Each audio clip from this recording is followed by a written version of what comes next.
তৃণমূলের Trump card ছিল অনুদান বা দান খয়রাতি। বিজেপি তাদের নতুন অস্ত্র করেছে সেই অনুদানের প্রতিশ্রুতিকে। আবার বিজেপির ট্রাম্প কার্ড ছিল যে মন্দির, তৃণমূলের নতুন অস্ত্র সেই মন্দির।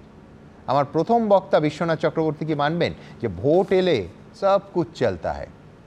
মমতা বন্দ্যোপাধ্যায় হিন্দু ভোটের মেরুকরণ বিজেপির পক্ষে যাতে না যায় তার জন্য একের পর এক মন্দিরের কথা বলছেন।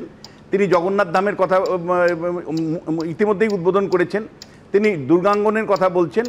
আর মহাকাল মন্দিরের ক্ষেত্রে তার কিন্তু এক ঢিলে দু পাখি মারা। কেন এক ঢিলে দু পাখি মারা? পরিষ্কার করে বলতে গেলে যে এই মুহূর্তে আপনি জানেন উত্তরবঙ্গ কিন্তু মানুষের মধ্যে তীব্র ক্ষোভ। মমতা বন্দ্যোপাধ্যায় রেড রোডে নাচছেন আর একের পর এক লাশ ভেসে যাচ্ছে, এই ছবি কিন্তু উত্তরবঙ্গের মানুষ একেবারেই পছন্দ করেনি এবং একই সাথে রিলিফের নিয়েও কিন্তু তীব্র ক্ষোভ আছে।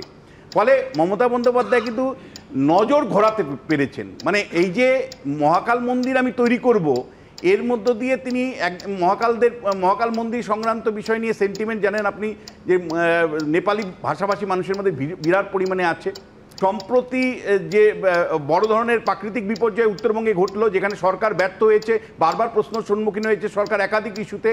কখনো সম্মুখীন হয়েছে যে নদী বক্ষ কিভাবে বেনির্মাণ হচ্ছে, কিভাবে বন ধ্বংস করা হয়েছে শাসক দলের নেতৃত্বে, এবং একের পর এক অভিযোগ। এবং কেন আবহাওয়া দপ্তরের সতর্কতা সত্ত্বেও কেন মানুষগুলোকে বাঁচানো গেল না, সরকার কেন তৎপর হলো না? ফলে এই জায়গা থেকে নজর ঘোরানো এবং হিন্দু ভোটের পোলারাইজেশনের জায়গা থেকে তিনি কিন্তু মহাকাল মন্দিরের কথা পরিষ্কার ঘোষণা করলেন।